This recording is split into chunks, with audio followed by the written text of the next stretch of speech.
I wonder if this is a deal that might need to be like the biscuits in this factory, twice baked. Is there not an opportunity here to win out against the extremes? Tom Harwood, GBNews. What are you going to do about it? Things should have been done differently, and they certainly are being done differently. Don't miss it. The Briefing with me, Tom Harwood, 9:30 Monday to Friday on GB News. Where would you like to go? Step into the studio, please, mate. You know where you're going. I've got a show to do. Friday Night Feast on GB News, 7 p.m. And it's like nothing you've ever seen before. We take a different angle on the week's biggest news stories. The viewers and listeners set me some absolutely mad challenges to do. We tried to rehome a rescue dog. And yes, there's some other wacky stuff in there as well. I feel like I could take on the world. Well, that's that. Friday Night Feast with me, Patrick Christie's, every Friday, 7 till 9 p.m. on GB News. Be there.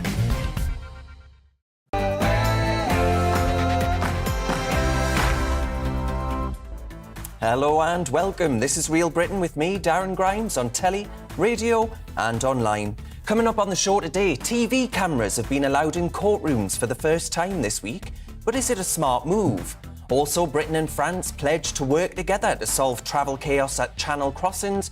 Will it actually work? And I'm delighted to say that joining me in the studio throughout the show is London Assembly member Sean Bailey. But first, folks, here's the news with Alice Porter.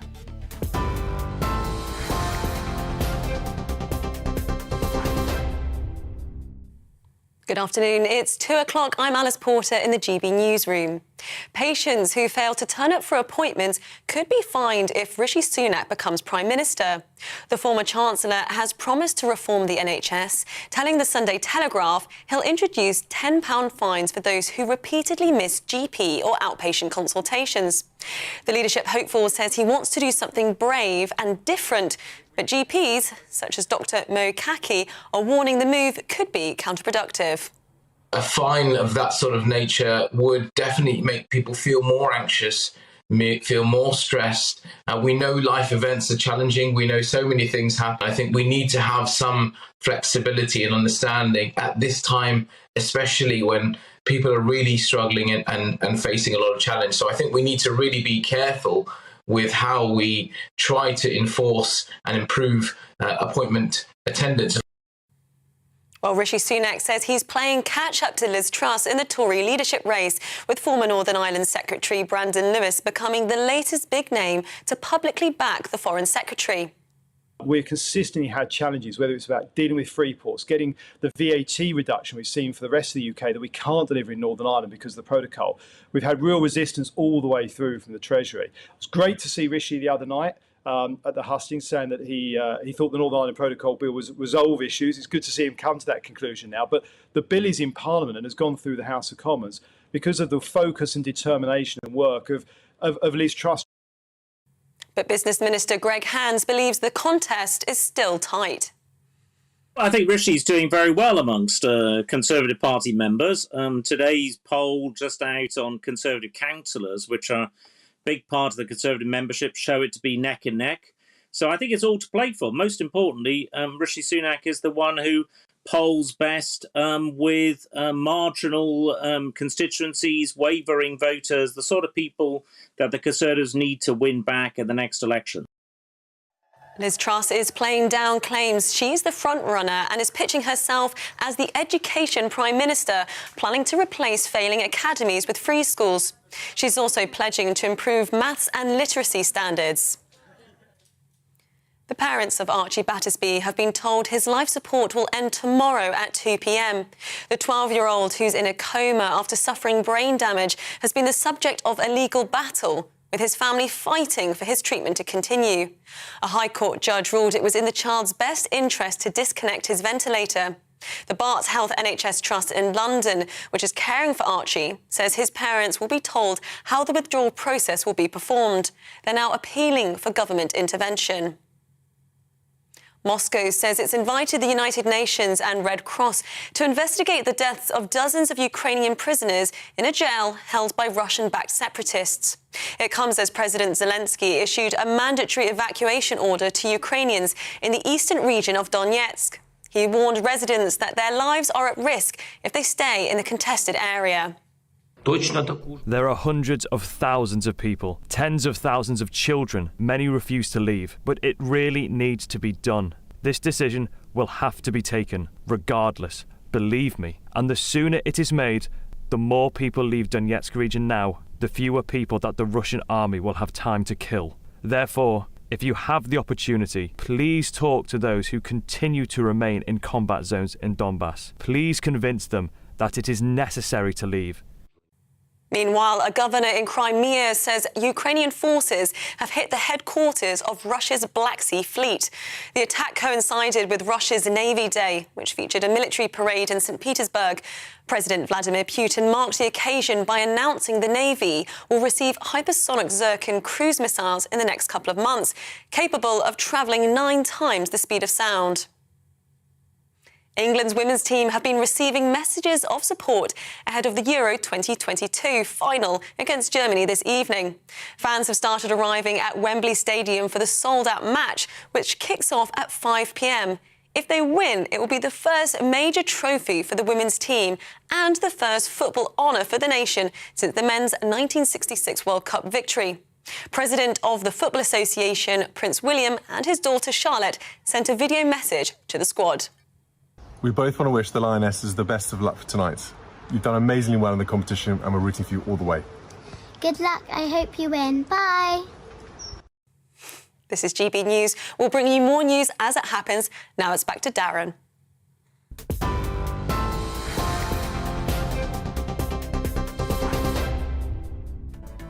Welcome to Real Britain with me, Darren Grimes. Here's what's coming up on the show. For the first time, cameras were allowed to film a judge handing down a sentence in court this week. I'll be asking whether or not this is a smart move and if it could have any impact on the way courts operate.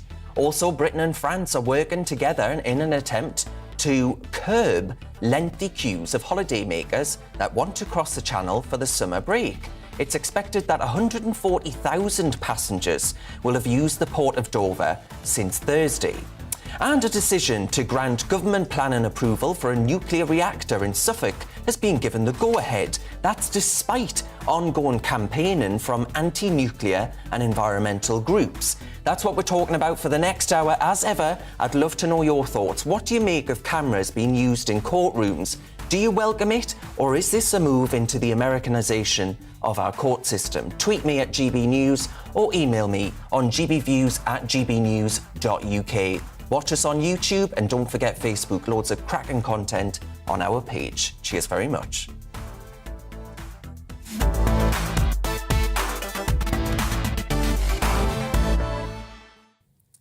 First up though, folks, I tell you what I feel sorry for. I feel sorry for the kids at our schools today. I really do.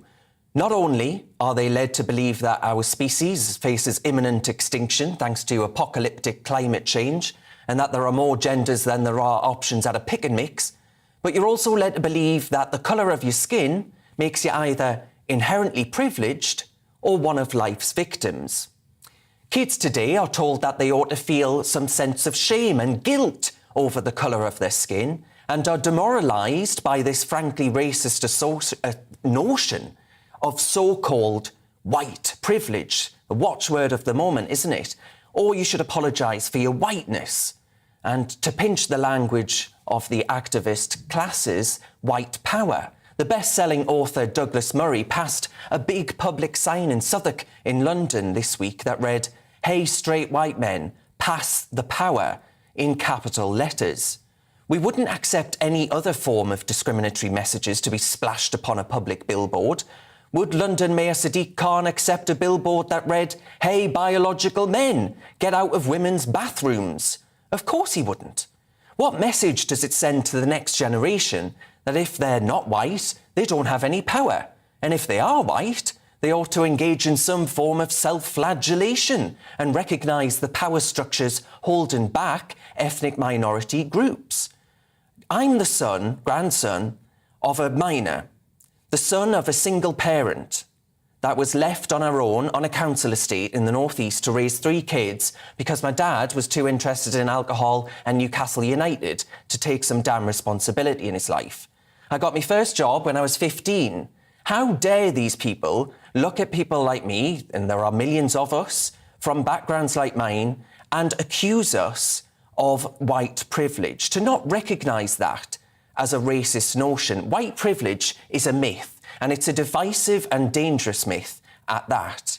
It's also just not backed up by the evidence. From Darlington to Dagenham, the data continues to totally fly in the face of this argument, suggesting that if you're white and on free school meals, you're the least likely to go to university. Figures released on Thursday by the Department for Education showed just that.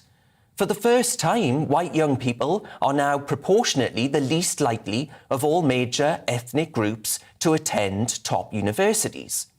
And this all comes as the Don't Divide Us group, a really laudable group in my view, found that nearly 1 in 4 local councils are actively promoting a divisive brand of anti-racism in schools, pushing the racist notions of white privilege and unconscious bias into our schools.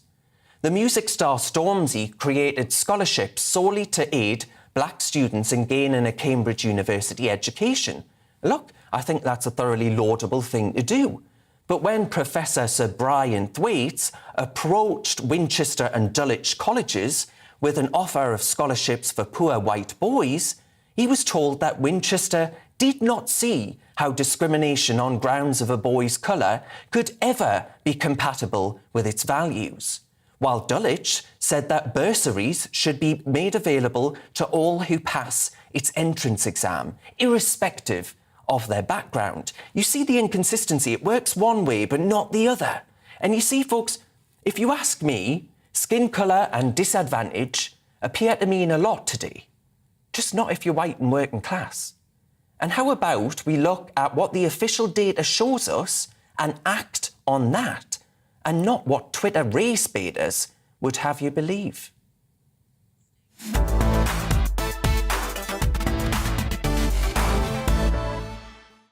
As I said at the top of the show there, for the first time in history, television cameras have been allowed into our courtrooms with a trial at the Old Bailey. This marked a turning point for the future of the British legal system.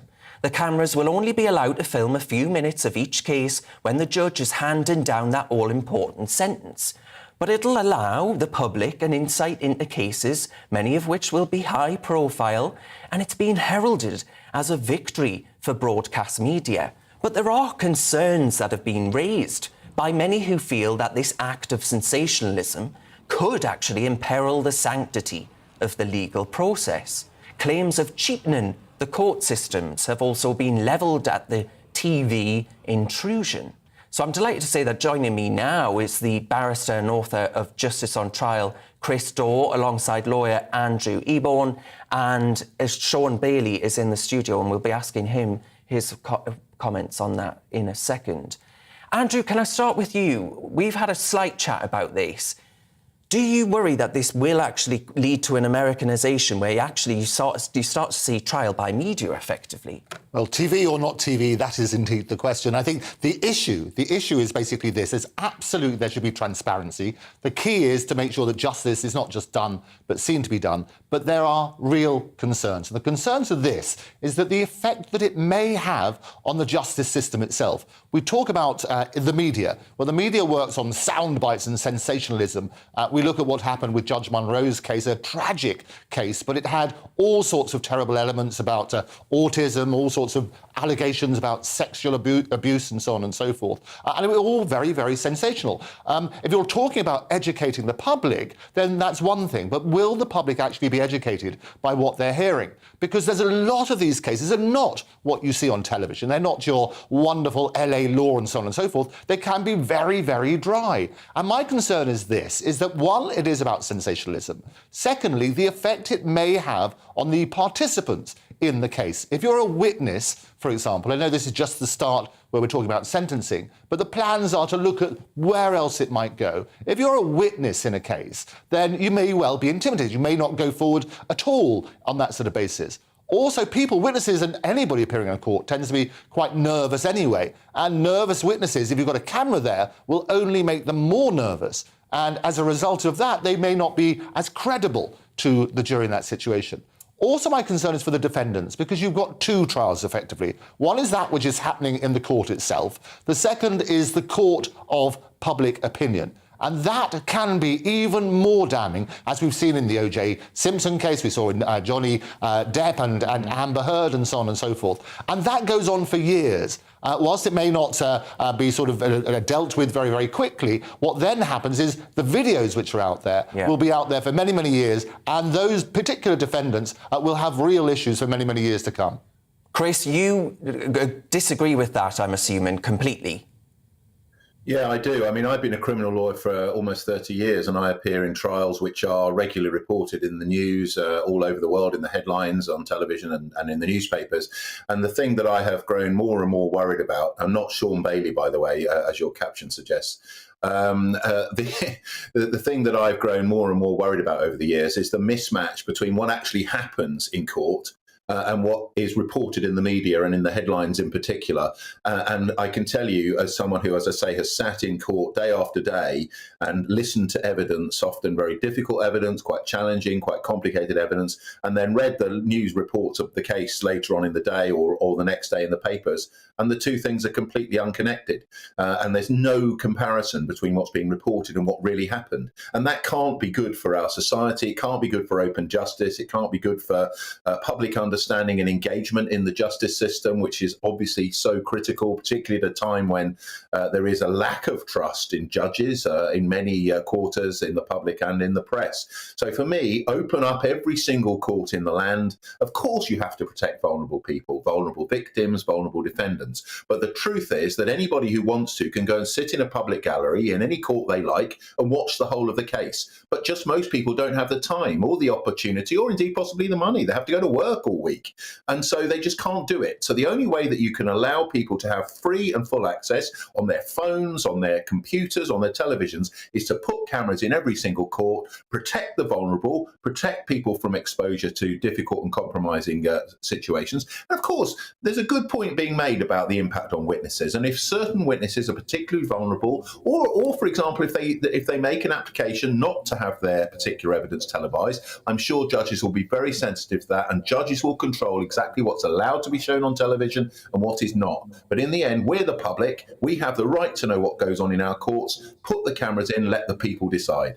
OK. Andrew, do you want to come back to that? Absolutely. And Chris made some great points on that. The trouble is this, is that people will not watch the whole trial. What will happen, you'll get little sound bites, which again will be, and this is the way the media works, it'll be sensational sound bites that people work on. So actually the damage is going to be more when you're accompanying pictures and so on and so forth that side. And I think all witnesses, given the choice, would prefer not to have their statements made public. So if there were a choice for the witnesses, they would invariably say that they don't want it. The other thing that's often thrown, Chris, about this sort of side is that people are talking about grandstanding. The lawyers might show off a bit. And I know people of your reputation and so on and so forth wouldn't do that. But certainly it's happened in places in the States where you look at lawyers who suddenly become superstars in themselves. You see what happened in the Johnny Depp trial and the wonderful lawyer for Johnny Depp, how she was promoted to being a partner afterwards and became a media sensation.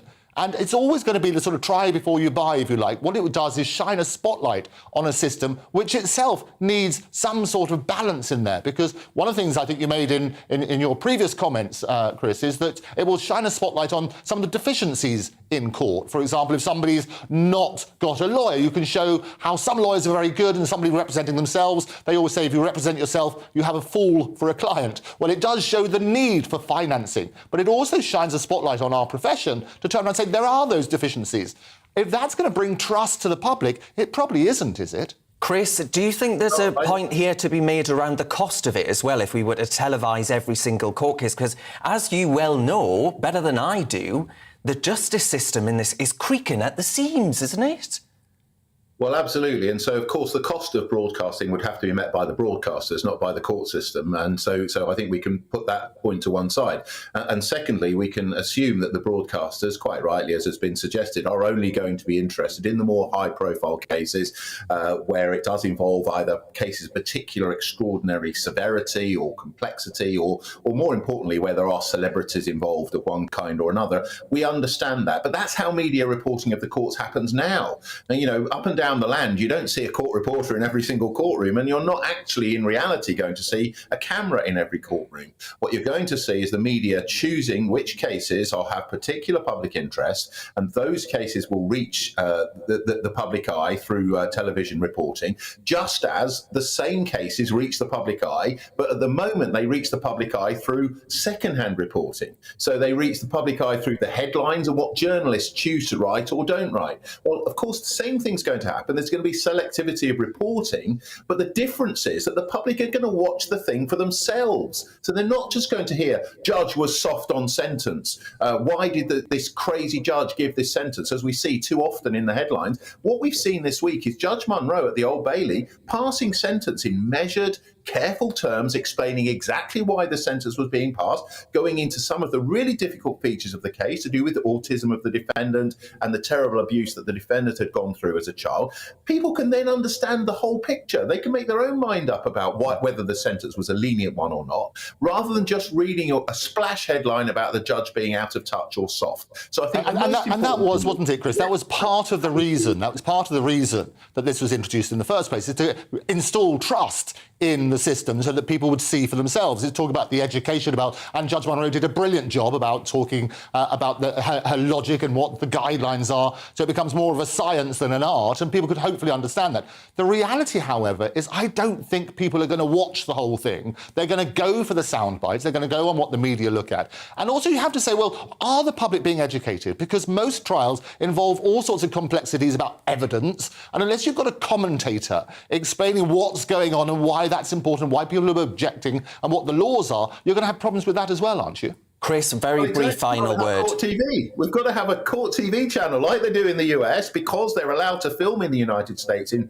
many, many states and in many, many courtrooms. We need a channel which just deals with what goes on in the criminal courts. It's one of the most popular subjects in TV drama. It's one of the most important and popular subjects for news headlines and news coverage. We see court cases covered day after day in the press and on television. Let's have a 24-hour channel with expert commentators, perhaps like yourself, who can actually explain what's going on, who can say to the public, this is what's going on, can discuss with maybe some of the lawyers involved, just bring it all out into the open. I don't think there's anything wrong with the public understanding and seeing what happens. Have those safeguards, and work on that basis. I think that makes sense. OK, we'll have to leave it there, though, but thank you very much to the two of you for your time. That was the barrister and author of Justice on Trial, Chris Daw, and the lawyer in the studio there, Andrew Eborn. Thank you for your time. There's plenty more to come this afternoon on Real Britain.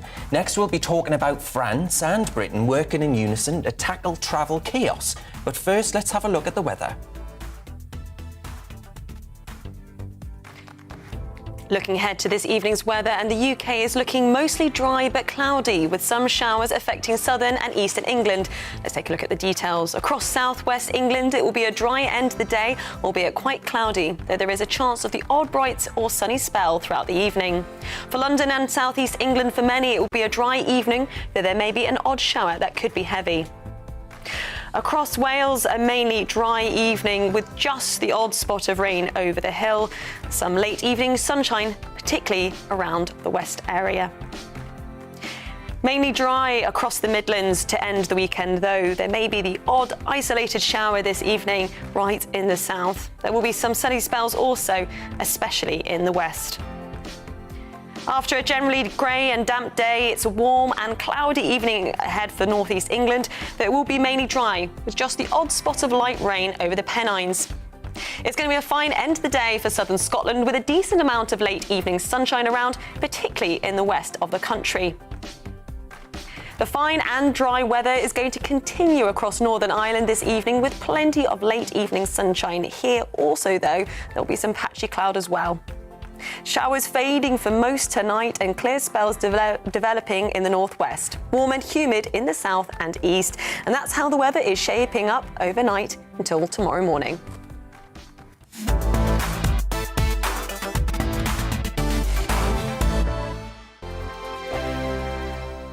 We are GB News. We're right across this great nation. On TV. On radio. On digital. Absolutely everywhere. We don't talk down to you. We embrace all voices with honest and civilised conversation. We are not part of the establishment. We're one of you. And we're only getting started. Join us on GB News, The People's Channel. Britain's news channel.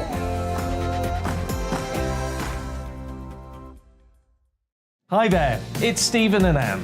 At breakfast from 6 a.m, you'll always be caught up with everything you need to know. The latest headlines, opinions and debates. We'll bring you the good news and the bad, but most of all, we're here for you. Remember, send in your views and let us know what you would like us to talk about. That's because we're your news channel. And every morning at 6 a.m, it's breakfast on GB News. My name's Tom Harwood and join me 9:30 a.m. every weekday for The Briefing, your one-stop shop for everything you need to know about what's going on in politics today. I wonder if this is a deal that might need to be like the biscuits in this factory, twice baked. Is there not an opportunity here to win out against the extremes? Tom Harwood, GB News. What are you going to do about it? Things should have been done differently, and they certainly are being done differently. Don't miss it. The Briefing with me, Tom Harwood, 9:30 Monday to Friday on GB News. Where would you like to go? Just take me to the studio, please, Matt. You know where you're going. I've got a show to do. Friday Night Feast on GB News, 7 p.m. And it's like nothing you've ever seen before. We take a different angle on the week's biggest news stories. The viewers and listeners set me some absolutely mad challenges to do. We tried to rehome a rescue dog. And yes, there's some other wacky stuff in there as well. I feel like I could take on the world. Well, that's that. Friday Night Feast with me, Patrick Christie's, every Friday, 7 till 9 p.m. on GB News. Be there.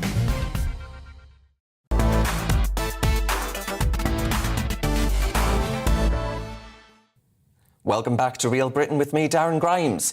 Next up, folks, British and French authorities are said to be working together in an attempt to manage the disruption taking place at the Channel. Both countries' border officials have set up a new UK-French passenger technical working group in order to maximise passenger flows. It follows, of course, a week of major delays and chaos at Dover, with both sides blaming the other's understaffing as the reason for disruption. The French, of course, say that Brexit is the root cause, but Jacob Rees-Mogg, Minister for Brexit Opportunities, has stated that the problem lies in Calais, and should people consider Portugal a better holiday destination? Well, joining me now to discuss is a true friend of France, the former Labour MP and Minister for Europe, Denis McShane. Denis McShane, who do you blame for all of these disruptions and queues? Bonjour, Darren. Bonjour. I don't blame anyone, really. I blame the fact that last weekend the whole of England finished school on Friday and wanted to get off down to the beaches they love been going to, all their lives. And bingo, you saw that little bit of film of Dover or Calais. I mean, I drove on the ferry to Dover a month ago and it was fine. But you had, about 4 channels? I mean, it's not enough. You cross from America into Mexico, and there's about 50. And that really is the problem. Dover, whether we like it or not, Calais as well, Folkestone, they're choke points. I'm really glad the French and the British, the responsible people, have got together. We haven't had a single comment from Liz Truss or Grant Shapps. The moment they open their mouths, it all becomes a lot worse. And we just have to keep plugging away at this. But it's all going to be a lot slower because of Brexit. It doesn't stop it. But Brexit is slowing down travel because of the needs that we've imposed, the UK's imposed, for excessive passport checks. We've taken back control. The French have to take back control. But Denis, though, the point is we've seen these sort of queues and build-ups at the border, at that Channel crossing, many times before. You can go back to... They often predate the European Union. These sort of things aren't new. It's not a unique thing to Brexit. No, that's absolutely right. But, I've been travelling to France for a long time, hitchhiking as a teenager, just coming off the ferry boat with my old blue-black passport stuck in my jeans. And then with 4 children, and we came off the Eurotunnel, you'd hold up the 4 passports, you'd be waved through. Now each one has to be checked. They have to be checked that they're not going to be out of date. They have to be checked that we are not spending more than 90 days in 180 in France. That's a David Frost. That's a Boris Johnson requirement, not a European one. And they have to be looked at and then stamped. And it may be sort of 3 or 4 seconds instead of 1. But when you've got 20,000 people and lots of crying kids, it really makes life miserable. Thank goodness. I mean, this weekend, looking at it all, it seems to be a lot easier, and I'm sure the French take no pleasure in this. They want us to come to France and spend our money there, and we take no pleasure in it, for heaven's sake. And it seems that after all the political exchanges last weekend, the professionals are working on it, and fingers crossed the rest of the summer it will move reasonably smoothly.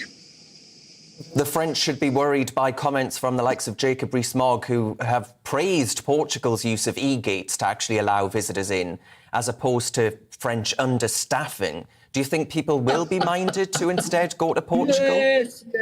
Yes. You've got 4 children. You've got a budget of, I don't know, if you're lucky, 800, maybe £1,000, and you're going to buy flights to Portugal. I mean, do you know how long it takes to drive to Portugal? I have driven to Portugal. I start now, Darren, and believe me, autumn would arrive before I get there. I mean, dear old Jacob, he really does say anything, doesn't he?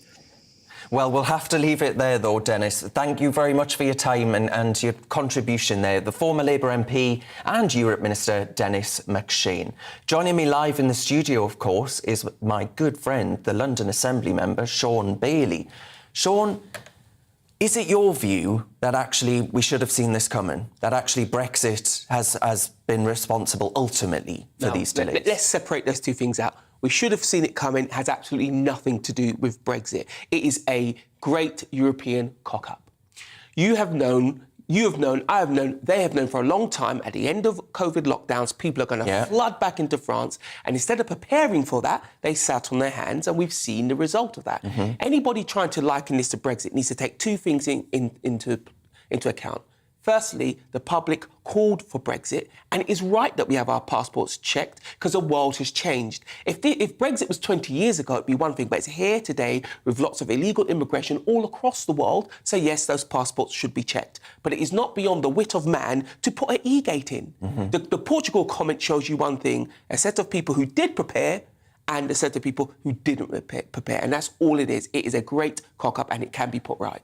So ultimately then you side more with the Jacob Rees-Mogg side of the argument than Dennis McShane's side of the argument, which is, to be fair to Dennis, quite measured there on as far as Brexit's concerned. But what gets me, Sean, is that we're all of these years on from that vote to leave, and even now, we're still having these debates over whether or not we've made an absolutely reckless, irresponsible decision and caused a few border problems, when actually you go back through history, Sean, and it's littered with examples of these kinds of chokeholds at the actual border itself. Look, Britain's role in Europe is to make Europe see sense. Brexit was a big stride in the right direction. And actually, these changes are going to force Europe to modernise. And these border controls are just one place where you will see that happen. Brexit has nothing to do with what's happened at the border, but it's got everything to do with a changing world. And the fact that the British public are more alive to the needs that change is driven than the European public, well, European politicians will have to deal with that. But right here, right now, get professional people in a room, bang some heads together, get some e-gates in, and get everybody to go on holiday. Because one of the points that our last guest did make that's right, the French want us there. Yeah. For all of their bluster, we come there and we spend an awful lot of money, and they want that to continue. Very true. If only we had more common sense like that from Sean Bailey, eh? Now, you're with GB News on telly and radio. Coming up, the government want an extra 20,000 police officers in England and Wales by next March. Time's ticking. But they only added 214 officers in the last 3 months. So what's holding back that recruitment drive? We'll be discussing that next. Now, though, here's a check on the news headlines with Alice Porter.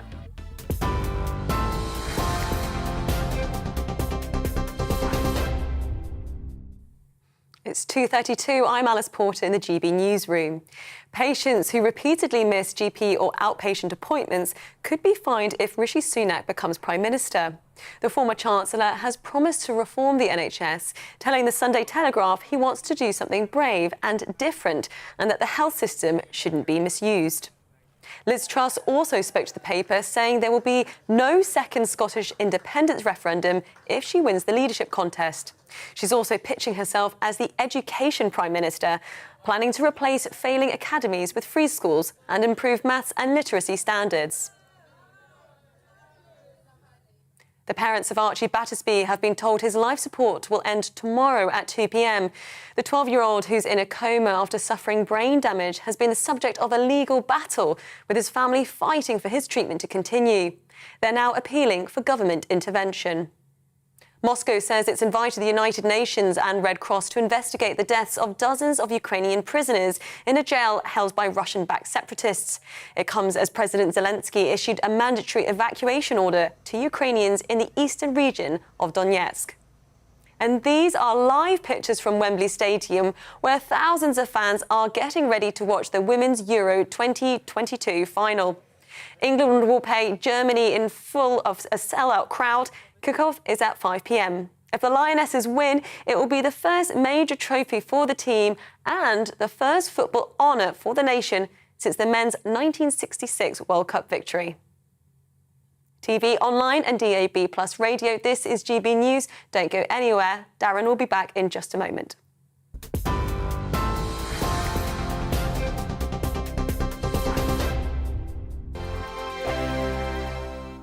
We are GB News. We're right across this great nation. On TV. On radio. On digital. Absolutely everywhere. We don't talk down to you. We embrace all voices with honest and civilised conversation. We are not part of the establishment. We're one of you. And we're only getting started. Join us on GB News, The People's Channel. Britain's news channel.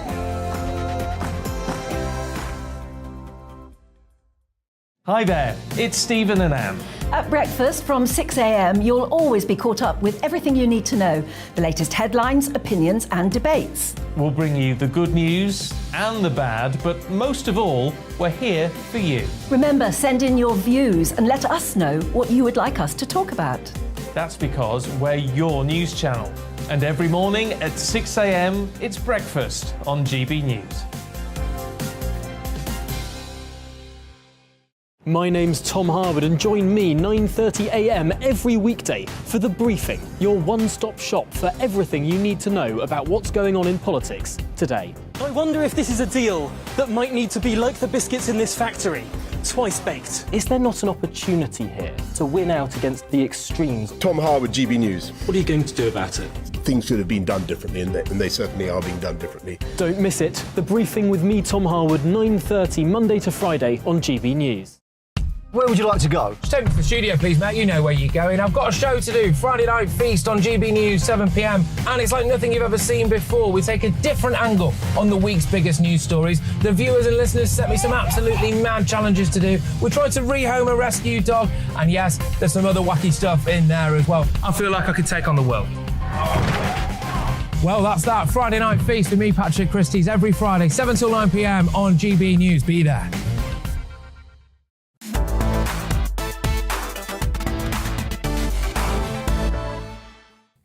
Welcome back to Real Britain with me, Darren Grimes. Now, the Home Office has insisted it remains on track to deliver 20,000 extra police officers by next March. That's despite the latest figures showing only 214 additional officers were recruited in the last 3 months. The low number of recruits has raised concerns the government won't meet its promised target of 20,000 by March 2023. So is this target realistic? Was it ever realistic, and how do we get more bobbies on the beat? Well, joining me live in the studio to discuss this is the former Met detective Peter Bleksley and London Assembly member Sean Bailey.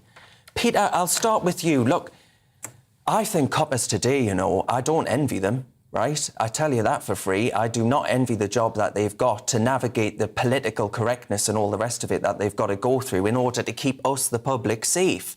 Is that the deterrent of recruiting new coppers?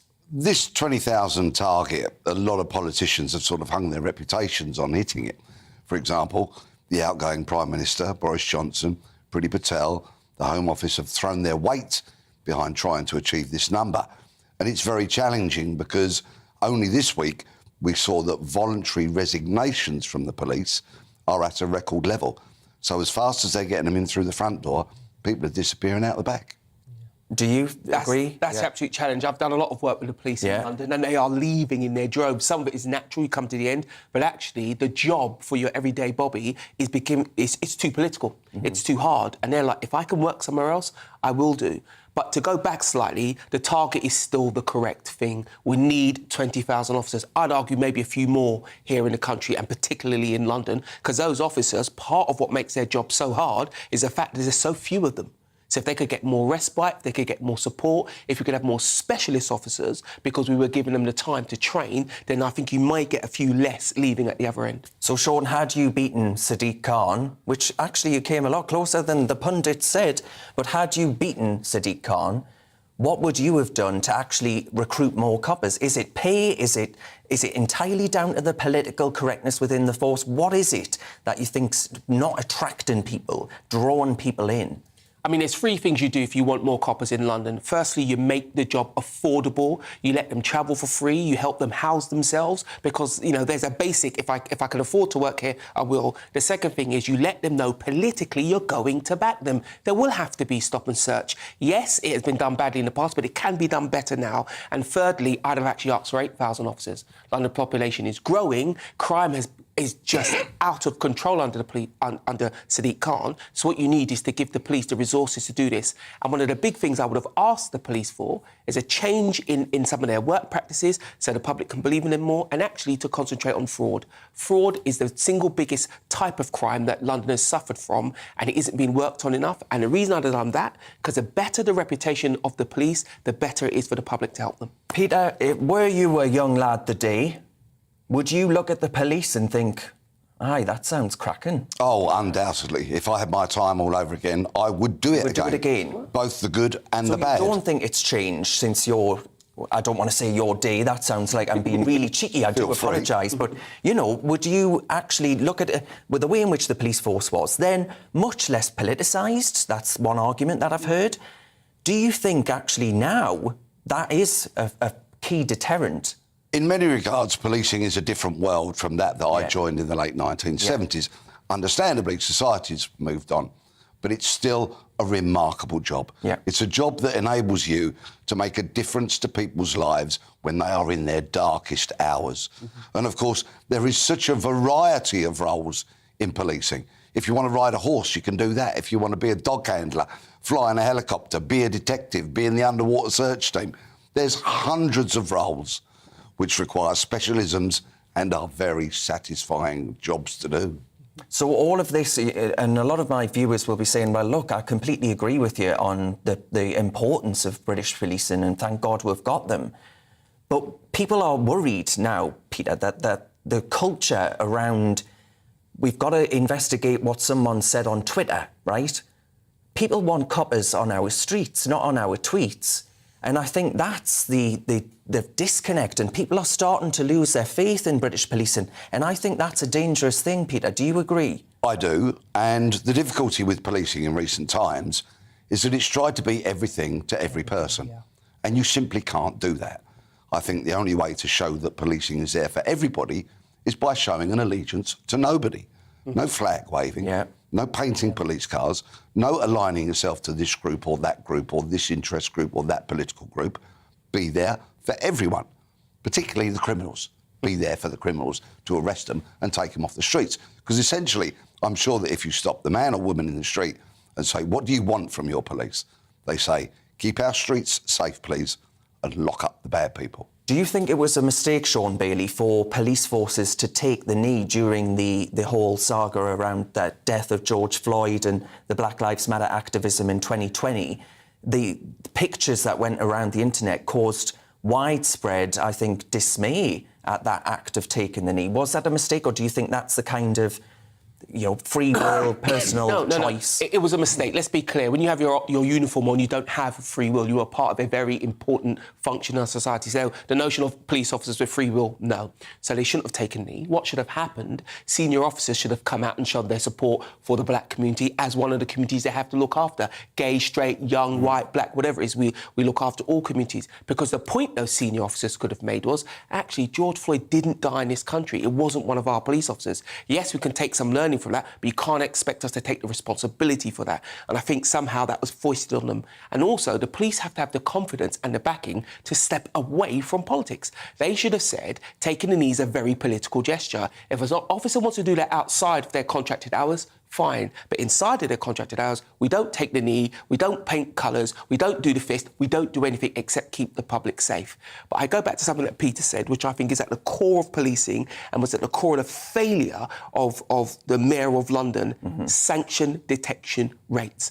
Ultimately, if you don't allow the police to arrest people and have them prosecuted, you fail. What keeps the community safe is criminals being removed. And the biggest thing that emboldens criminals is the idea that they'll get away with it. Yeah. So we've been trying to turn our police officers into social workers. They're not. They're an arm of the law. They're the thin blue line. They are our safety shield. They are not social workers. We have a whole other set of professionals for that. We've got to allow the police to retain some authority because their authority keeps us safe. And Peter, one news headline that caught my eye this week was the number of police officers in the UK now identifying as non-binary has jumped from 9 to more than 100 in the space of a year. And I think, you know, there's this idea that the police force isn't what it used to be, in the sense of people don't imagine someone that identifies as non-binary being a hardened copper that's able to tackle some of the worst criminals in the country. Is that a fair caricature? What I want from a colleague when I was policing, and it would be exactly the same if it were today, is I want somebody who's got my back. I don't care the colour of their skin, their faith, their sexuality. None of that means anything to me. All I want to know is that in a moment of crisis and danger, of which our police face many, many such situations, that that officer, that colleague, that friend has got my back, and that they will police impartially and show favour to no one and treat everybody exactly the same, except for the bad guys. Yeah, Sean?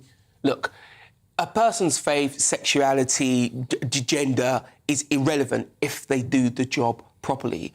If we're going to have a group of people who then politicise their faith, whatever it is, that's where the problem lies. And I go back to my previous point, the police must be very far outside of politics, very far outside of whatever, you know, social movement is going on at the time, because their job is to police. And the ironic thing for the police, as society has changed, there's been very big changes, their role has not. From the very first laying down of the principles by Peel to today and 200 years into the future, it's about catching criminals. And if you are black, white, blue, grey, young, old, none of that's relevant. What's relevant is, are you competent? Have you got your colleagues back? And are you delivering for the people who pay the bill, the public? Peter, I'm going to be cheeky to end. What would you give Priti Patel out of 10? A fairly low figure, I must say. And I feel that part of the problem, as Sean has so alluded to, about the police and politics, you know, the police will say, keep politics out of policing. Well, the police have got to stop playing politics themselves. Well, there we are. We'll have to end it there, but I appreciate both of you coming in to give me your views. That is Peter Bleksley there, former Met detective, and, of course, Sean Bailey, who's with me throughout the show today. Now, last week, the government gave the go-ahead for the Sizewell C nuclear power plant to be constructed on the Suffolk coast. The new plant is mostly funded by French energy company EDF and cost in the region of 20 billion quid. The UK government has committed 100 million to developing the project and plans to take a 20% stake in it. However, the project isn't without its opponents, with local businesses concerned the plant will impact tourism in the area, and other groups are unhappy that it will be built right next to a nature reserve in Minsmere. To discuss this in more detail is Alison Downs from Stop Sizewell C and Richard Ollington, a manager at the Radiant Energy Group. Firstly, Alison, I'll come to you. Can you tell me how you felt when you heard that the government had actually approved Sizewell C? During an energy crisis, let's not forget, some people are jubilant about this, Alison, but you're not. Why is that? Well, we saw this as a very political decision because the outgoing Prime Minister has said it's the time to take a big bet on nuclear energy. But we've got to remember that this project is not going to give us any electricity for well over a decade. And as you said, The price tag currently is 20 billion. Actually, we have good reason to believe that it's going to be considerably more than that. So, we're looking at short-term, immediate solutions to the energy crisis. We're looking at escalating bills. And is it the right time to be putting money into something that's not going to give us electricity for well over a decade and is going to add to people's energy bills in the short term? Because the way it's going to be funded means that households are going to be paying a nuclear tariff on their energy bills for the whole period of construction. Richard, then, coming to you, is Alison right there to argue that actually this is a very expensive technology? Is it an outdated, maybe, form of technology as well? And putting it right next to a nature reserve isn't ideal.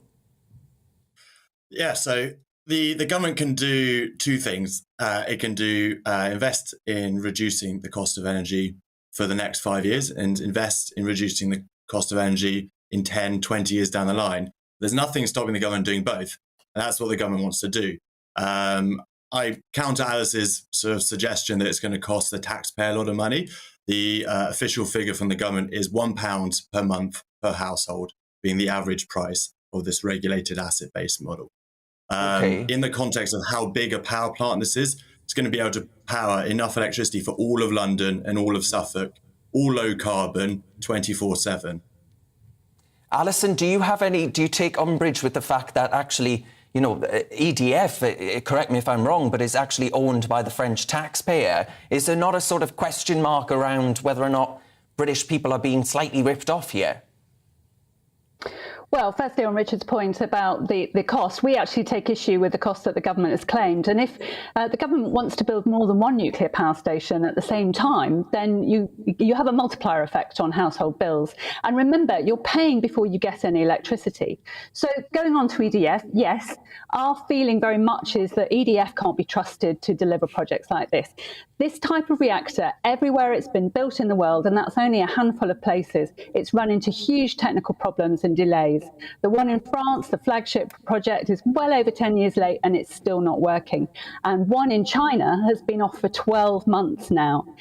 So we say, if you're looking to the longer term to reducing energy costs, there are ways in which you can get to net zero more quickly, more cheaply, that are going to sort of offer us a more sustainable solution than this new Sizewell C project. There are multiple future energy scenarios that get us to net zero in an affordable way that do not include Sizewell C. Richard, where I think I do agree with you is that I think you've absolutely got to have nuclear play a part in the energy mix. I can't see us getting to anything like net zero without it playing a role. But do we not, right now, British consumers are facing a winter that is going to be generation defining. Is it not the time now to go for gas and start fracking maybe? That's the decision the government should make. I think gas would help in the short term, but there's plenty of other options that would also help in the short term. As I said earlier, going for gas or going for insulation or other short-term options doesn't stop you from taking that long-term option. And also, pursuing Sizewell C down the line isn't going to impact people's bills by anything more than 1%. OK, we'll have to leave it there, folks. But Alison Downs from the Stop Sizewell C campaign and Richard Ollington there, a manager at the Radiant Energy Group, I thank you both for your time. Now, folks, it's 2:51 and this week saw a victory for common sense. The lesbian barrister Alison Bailey, and you'll find out why I mentioned the fact that she's a lesbian, won a major battle against Stonewall, the UK's most prominent LGBT plus whatever it is charity.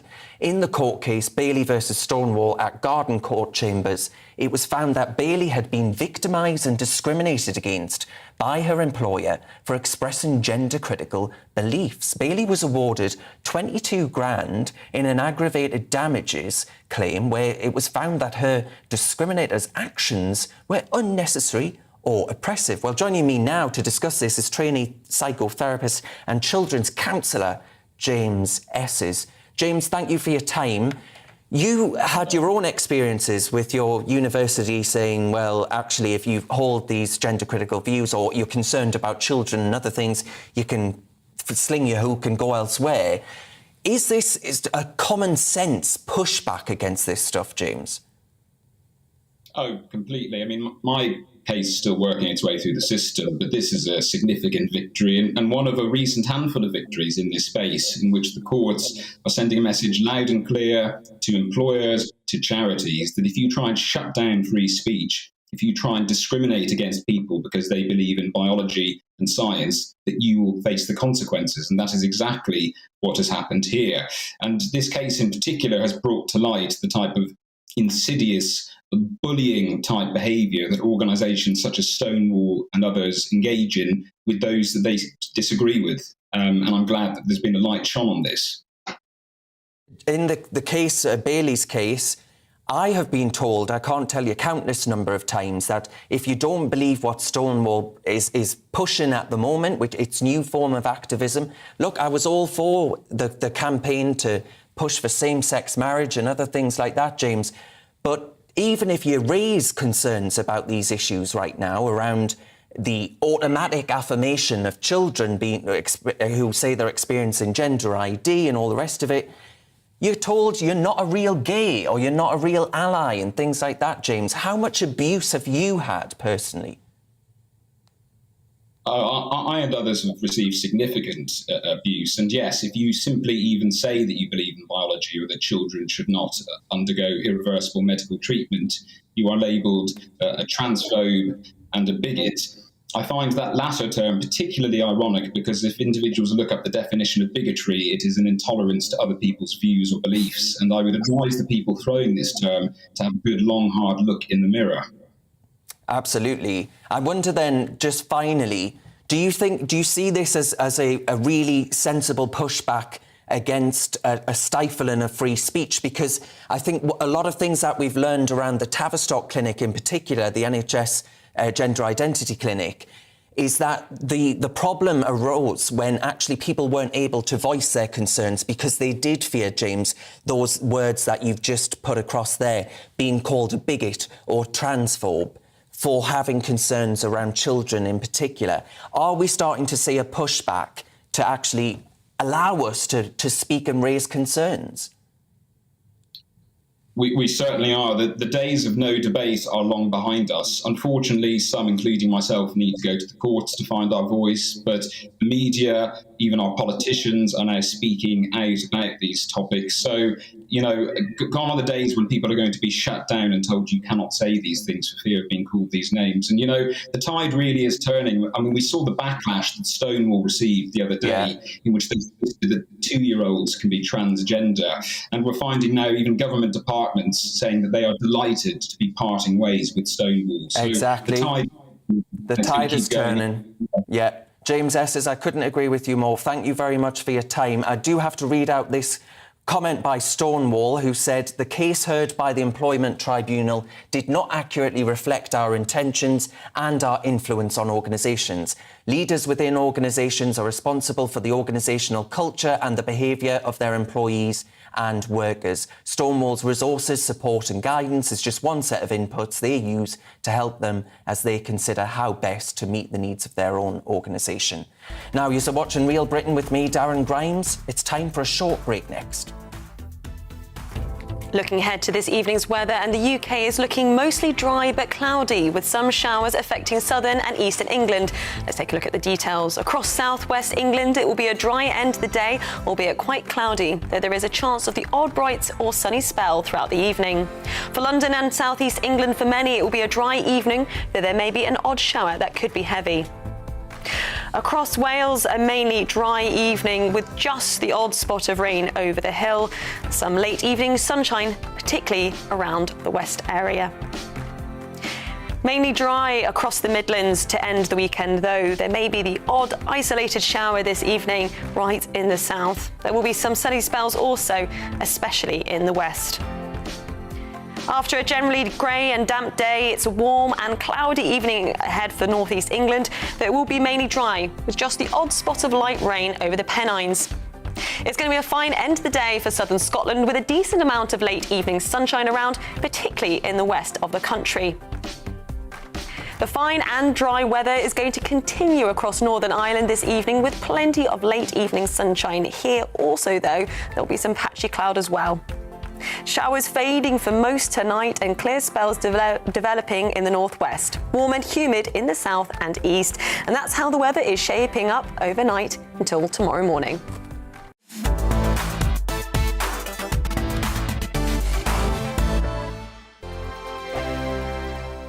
We are GB News. We're right across this great nation. On TV. On radio. On digital. Absolutely everywhere. We don't talk down to you. We embrace all voices with honest and civilised conversation. We are not part of the establishment. We're one of you. And we're only getting started. Join us on GB News, the People's Channel. Britain's news channel.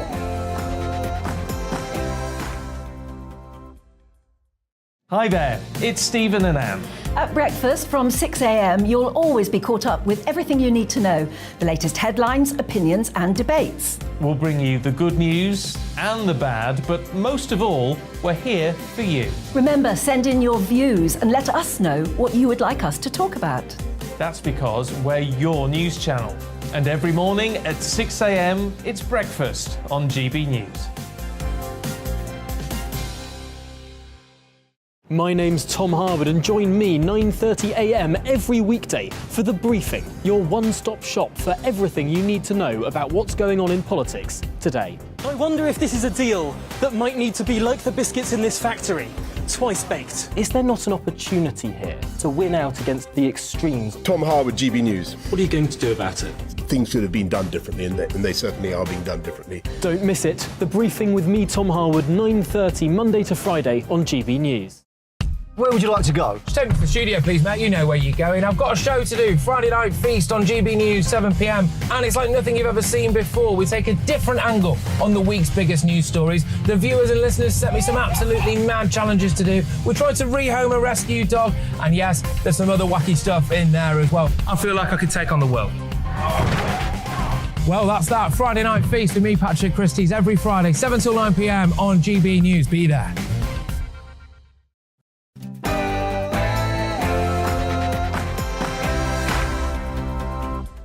Hello and welcome to Real Britain with me, Darren Grimes, on telly, radio and online. This next hour we'll be talking about Meghan Markle and I'll be asking, does she get a rough ride from the media? And we'll discuss new data that shows white teens are the least likely among all ethnic groups to go to Britain's top universities for the first time since records began.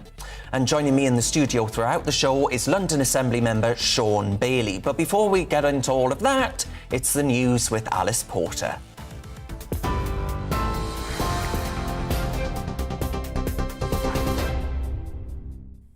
Good afternoon. It's 3 o'clock. I'm Alice Porter in the GB newsroom.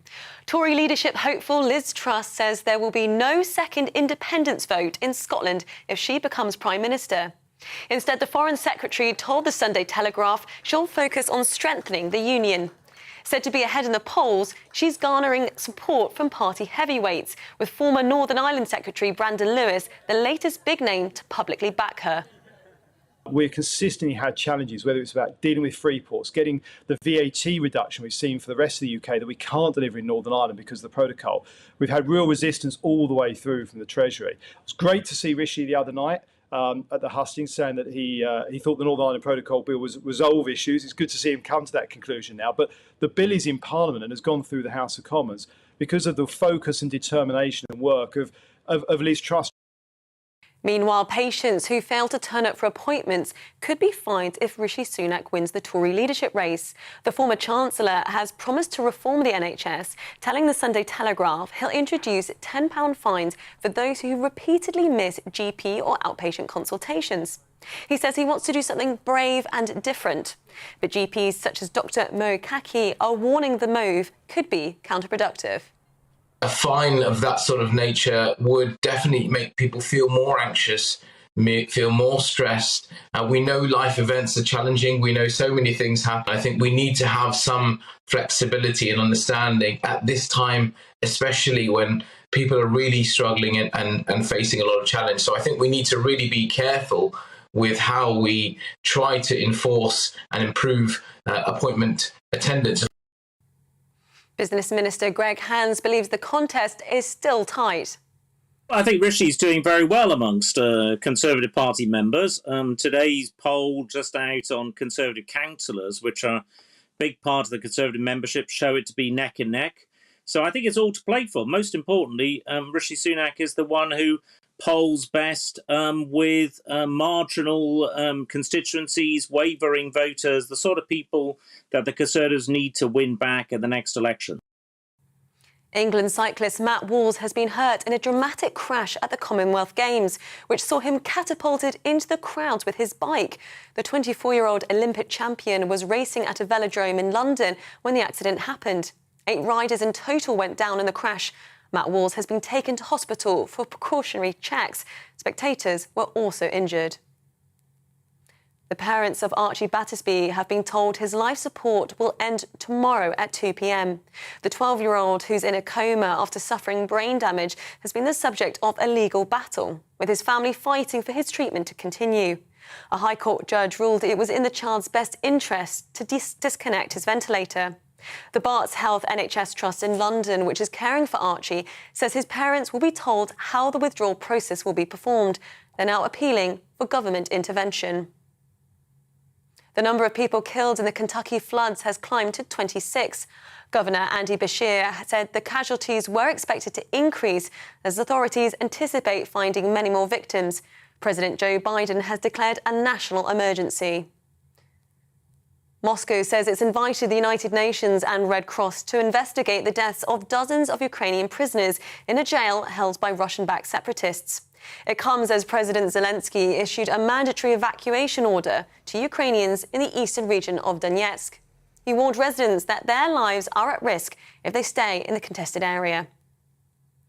Meanwhile, a governor in Crimea says Ukrainian forces have hit the headquarters of Russia's Black Sea Fleet. The attack coincided with Russia's Navy Day, which featured a military parade in St. Petersburg. President Vladimir Putin marked the occasion by announcing the Navy will receive hypersonic Zircon cruise missiles in the next few months, capable of travelling 9 times the speed of sound. England's women's team have been receiving messages of support ahead of the Euro 2022 final against Germany this evening. And these are some of the live pictures from Wembley Stadium, where thousands of fans are gathering ready to watch the final. England will play Germany in front of a sellout crowd. Kickoff is at 5 p.m. If the Lionesses win, it will be the first major trophy for the team and the first honour for the nation since the men's 1966 World Cup victory. This is GB News. We'll bring you more news as it happens. Now it's back to Darren.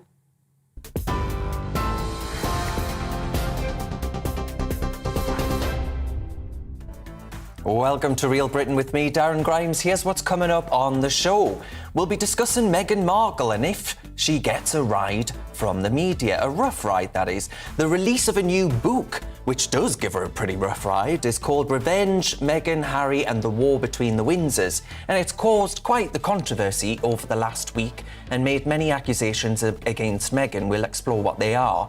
White teens are the least likely among all ethnic groups to go to Britain's top universities for the first time since records began. Both white and black teenagers continue to trail behind Asian, mixed race and Chinese students too. I want to find out why that is. The Lionesses, of course, as Alice Porter just told you, take on Germany in the Euro 2022 final at Wembley later this afternoon.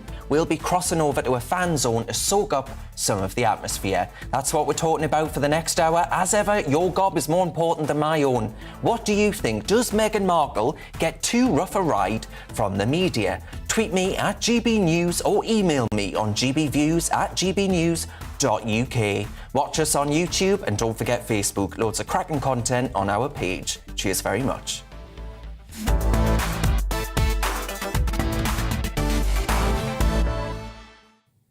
As I say, the release of a new book called Revenge, Meghan, Harry and the War Between the Windsors has caused quite the controversy over the last week. The book, written by biographer Tom Bower, criticises Meghan Markle on numerous occasions. Bower claims that it was difficult to get in touch with sources close to Meghan Markle in order to hear the good side of her. He also claims Meghan Markle has attempted to cut him off in order to control the narrative, and that she ghosts people like her father or the royal family when she doesn't like them.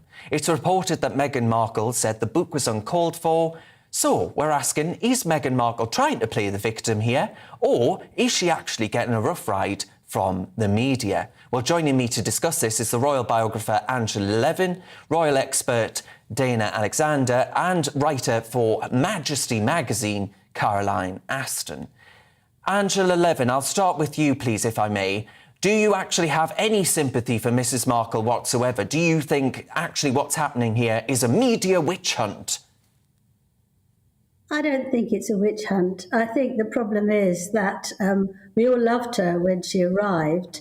We were all thrilled that Harry had found someone to love and who loved him. I was one of the presenters of the wedding for CNN, and so I watched her with hawk eyes, for about 10 hours, 12 hours, and I was thrilled to bits that she joined the royal family. However, since then, as we all know, she's rejected us very firmly. She's rejected the country. It's too small. She wants to talk globally and do things globally. She's rejected our royal family, whom most of us love very much and respect. And I think she's made a very difficult place for herself. One of the problems that I think is one of the causes is that Harry sees her as an alternative to his mother, and that she's more like Diana than he could possibly have wished for. Now, this is a rather strange thing to want to marry somebody who's very much like your mother, but we'll dodge that one. And the point is that he still believes that she's looking down on him and telling him everything that he should do. And in the engagement, if you remember, the TV announcement, he said that she would be jumping up and down for joy. This is his mother, not Meghan, and that they would be best friends. And Meghan has encouraged that. She wears the same perfume as Princess Diana did. And I think it's all gone to her head that she is super special. I think she's got fantastic qualities, but she doesn't use them very nicely or very nicely. Royal expert Dana Alexander there, I want to bring you in. Can we just ask, the fundamental point here is that Meghan Markle would say, I assume, obviously she's not here to defend herself, but I assume she would say, look, I do get a disproportionately hard time in the press by people like yourselves on this panel today. Do you think there's any merit to that argument? Okay, well, first I'll just correct you and let you know I'm not a royal expert. I am a stand-up comedian. And I think, of course, she's right. I mean, I can't think of one royal member of the family that had to have, over 70 female MPs basically tell the press to back off. Her husband has asked earnestly for the press to stop harassing her. I mean, we're asking if she's getting a rough ride while we're giving her a rough ride for a full hour. I mean, Tom Bauer, some of the language he uses to describe her is just shameful. A brazen hussy? Is that any way for a man in his early 70s to speak? And why shouldn't she feel special? She's a duchess. An element of racism here. Oh, I would definitely say that there is an element of racism. I think the words that the MPs used specifically were colonial undertones. We can always go back, right, to the Blackamoor brooch. She's straight out of Compton. She's uppity, right? She can't win. It doesn't matter what she does. She's not going to win with this press. And now they're mad because she wants to get away from them when they essentially chased her out of the country. OK, but Caroline Aston, I guess the argument would be, well, look, you know, she's gone over to the United States of America and proceeded to try and tell a sovereign nation what they should be doing on things like abortion rights, right? That is there not an element of Meghan Markle doesn't exactly make things easy for herself? I would say that's extremely true. In many ways, the Sussexes are the architects of many of their own misfortunes. The trouble is, war is the right word, but this is a war of attrition. It's a war that no one can win. As we all know, in all wars, people are wounded, damaged, hurt. And we're in the centre at the moment of a positive storm of, well, venom, vilification, and, of course, vitriol. Tom Bower's book will make very hard reading for Meghan with some of the accusations he makes against her.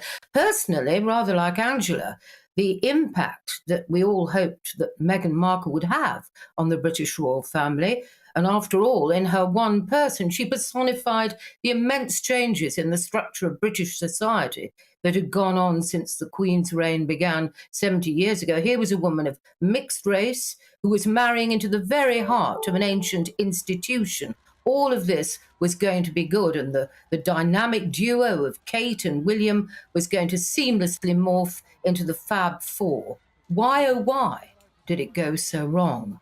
We cheered, we popped the Prosecco corks, we looked at this beautiful woman who had no fear of red carpets or cameras, who looked amazing, all great qualifications if you're joining the royal family. And then slowly that great wave of, I think, a pretty genuine love and admiration evaporated. And you have to ask yourself, why? They went away. They've gone to America to become financially independent.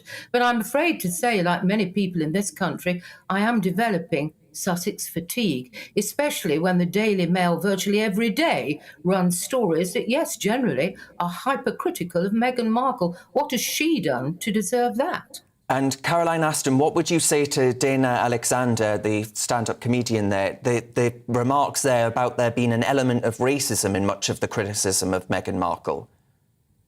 I would certainly agree with her, because I think some of the press coverage before they left this country went very near that. Totally abhorrent. Should not happen. We should have been looking at what Meghan brought to the equation, not concentrating on that, looking at the very positive elements. She's sassy, she's bright, she's plucky, she's feisty. After all, you don't get a role in a very successful TV series like Suits by being a shrinking violet. Guts, grit, but maybe just a little too anxious to hit the ground running and become a proto-Princess Diana. And I think some of the behaviour, the critiques made, for example, of American politics, etc. I rest my case for the moment. I would agree, though, there was a racist element. Angela, I want to bring you back in. Do you accept that there is a racist undertone to much of the criticism of Meghan Markle? Not too much of it, but there'd always be something that the public would hang on to. That she's of mixed race, they would hang on to. They'd hang on to if she was tall, if she was small, if she had red hair, blue hair. You know, unfortunately, for anybody who joins the royal family, they're in for an awful lot of criticism. They have to bear it. Look at Camilla, the Duchess of Cornwall. She had the most hideous comments made about her. I feel sorry for that. But what I don't feel sorry for is that Meghan told falsehoods when she was being interviewed by Oprah Winfrey. She's organised this talk when the Prince Philip was extremely ill and dying, and she and Harry knew that. I think she has, we said the other day that it doesn't matter if it's not true, it matters what she's feeling. Well, I think that's total nonsense, actually. Though you can twist things and make them inaccurate because that's how you feel. All that's a woke nonsense. Yeah, Dana Alexander, then I want to let you come back into what you've just heard. This seems to be Meghan Markle, you know, she's made her own bed. She should lie in it, shouldn't she? I don't know exactly what she's done because she seems pretty silent to me. And if I actually think that Tom Bower should rename his book to Spite, because I've never seen such petty malice, especially from a man of his age. It's absolutely ridiculous. Okay, so she said she got married in her garden before, but it's all this little picking. Even when I wasted 15 minutes of my life listening to an excerpt from his book about her. It's so petty. It's, she was bullying the staff. I noticed there's never really any specifics. It's all conjecture. And I'll tell you, as a Black woman, one of the things I noticed right away is she's angry. She's difficult. These vague ways to kind of paint her as this monster. And I think it's so interesting because when we watched the Oprah interview, a lot of these assertions were made by Harry, not Meghan, but somehow she's still catching the blame. I wonder what that's about. Okay, so Caroline Aston, do you disagree with that? I'm afraid to an extent I do, because if the Oprah Winfrey interview had been a court case, well, a very cogent prosecution case was presented, but there was no defence. It was a very soft-edge interview. And actually, Harry didn't have nearly as much airtime as Meghan did, and they contradicted themselves. At one moment, she's saying she was subjected to racist comment while pregnant, and then Harry appears and said, no, the conversation happened before they got married. And it's these seeming mistruths, misunderstandings, that lead us to doubt many of the things that are now said, hence the place we're in at the moment. Angela Levin? Well, the thing that I'm mostly sorry about is that she's completely changed Harry, or Harry has completely changed since he got married. I think the importance, if you have a relationship, that you want somebody who brings out the best in you. And I think she's brought out the worst in Harry. I did his biography in 2017, and I spent 1.25 years with him. And he was a wonderful man, charismatic, charming, had the instincts that his mother had, fantastic. But since he's been married, you just look at his face. Harry wears his heart on his sleeve, and you can look at him and see he's very unhappy, he's very resentful, he's very difficult, and he's scared of his wife. He doesn't want to, he adores her, absolutely, but he doesn't want to upset her in any way, so he feels he's got to do what she tells him. And so he will lie. He knew, for example, you can't get married 3 days before and married twice in a week. And it's not a simple thing. It's a very powerful thing, because she said that all that paraphernalia, which cost the country £32 million to provide that wedding, was nothing, nonsense. It's for everyone else. They wanted to be authentic. Well, that's pretty cruel, isn't it? When somebody gives you the most amazing wedding you could ever wish for, and they sort of push it away as if it's meaningless. Those are the sort of things that they might seem simple, but actually they're fundamental to a very strong character who will not let anything be positive. Dana Alexander, I can see you smirking there. Well, I mean, again, he's controlling her, again, with the vague conjecture. What are you basing that on? And I think if we really get to the crux of this, you just want her to be so grateful. She's in the royal family. She doesn't have much choice over her wedding. And I think ultimately the British public is upset because she said, hey, maybe being a British princess isn't all it's cracked up to be, and I'm out of here. And I think that maybe the British people are a little bit insulted by that. Angela Levin? Well, I think can't possibly be true. I spent a lot of time with the person. If you see them 2 years later or 3 years later, and you see how unhappy they are, you have a right to say that because you've got the experience of being with him. But actually, the fact is, they wanted to leave. They left. The Queen didn't stop them. They left in a rather impolite way by putting it up in Twitter rather than talking about with the family. And they could have signed a note together saying we wish them very well, but they just gave them a bombshell. That was very unkind, I think, especially to his grandmother, who he's supposed to love. And then, but they want to hang on to the titles. When Dana? She's telling off America, she wants to still be known as the Duchess of Would you not think that this level of scrutiny is putting a strain on their marriage? Would you not say that maybe you are perhaps, and some of this coverage is contributing to the failure of her marriage? And I mean, at the end of the day, that would be the best for the British public, because that's the only way you're going to get rid of her, is if he divorces her. No, she can divorce him. I mean, that's just the same. No, that's nothing to do with it. She probably won't. It seems like they love each other a lot. They're on their second baby. So I don't know where you're getting they're so unhappy. They look pretty happy to me. All the lip readers and body language specialists. I'm not saying her. If you look at Harry, you can see that he is traumatized and he's very unhappy. Come on. No, it's true. It's true. Anyone who it's conjecture and it's based on nothing, and it's just adding fuel to the fire, and it's probably a lot of the reason for the breakdown in their marriage, if that's actually happening. And I don't think it is. Angela, do you disagree with that ultimately? But I think a lot of my viewers will be of the view that actually there has been a throwing back in the British public's face, the support that went out for them, this caricature of being some kind of, I don't know, racist backwater that wouldn't accept Meghan Markle because of the colour of her skin.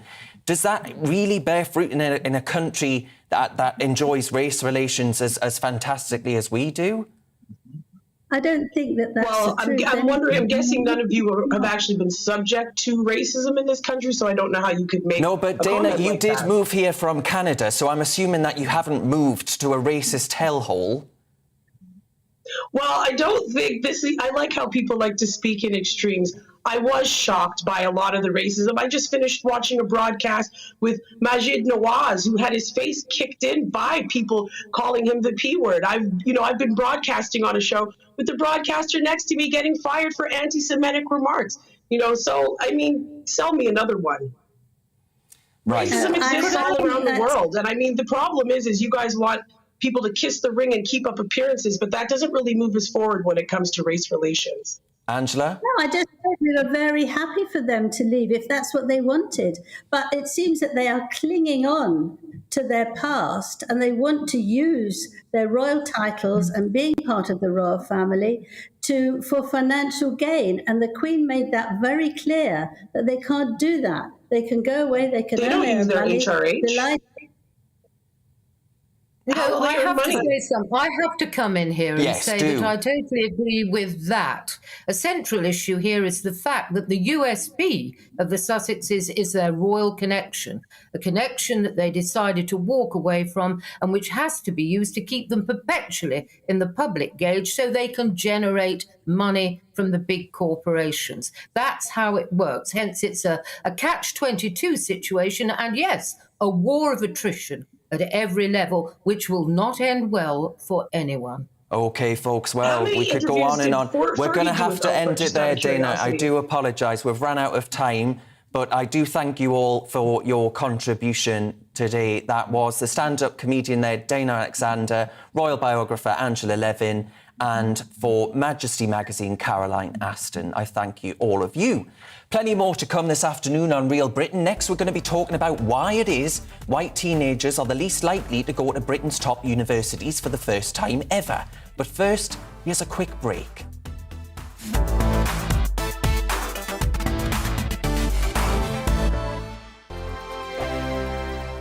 We are GB News. We're right across this great nation. On TV. On radio. On digital. Absolutely everywhere. We don't talk down to you. We embrace all voices with honest and civilised conversation. We are not part of the establishment. We're one of you. And we're only getting started. Join us on GB News, the People's Channel. Britain's news channel.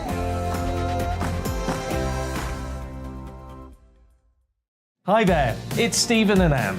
At breakfast from 6 a.m, you'll always be caught up with everything you need to know, the latest headlines, opinions and debates. We'll bring you the good news and the bad, but most of all, we're here for you. Remember, send in your views and let us know what you would like us to talk about. That's because we're your news channel. And every morning at 6 a.m, it's breakfast on GB News. My name's Tom Harwood and join me 9:30 a.m. every weekday for The Briefing, your one-stop shop for everything you need to know about what's going on in politics today. I wonder if this is a deal that might need to be like the biscuits in this factory, twice baked. Is there not an opportunity here to win out against the extremes? Tom Harwood, GB News. What are you going to do about it?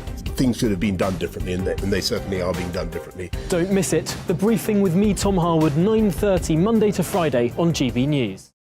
Where would you like to go? Just take me to the studio, please, Matt. You know where you're going. I've got a show to do. Friday Night Feast on GB News, 7 p.m. And it's like nothing you've ever seen before. We take a different angle on the week's biggest news stories. The viewers and listeners set me some absolutely mad challenges to do. We tried to rehome a rescue dog. And yes, there's some other wacky stuff in there as well. I feel like I could take on the world.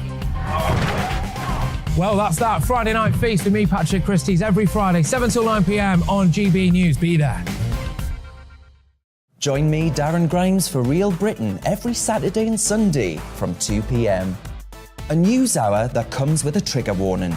Scorching hot opinion with prominent guests saying the unsayable and a little bit of weekend fun thrown in. Unlike other broadcasters, I won't be forgetting what the B in our name stands for. So Howie in for Real Britain, Saturday and Sunday from 2 p.m.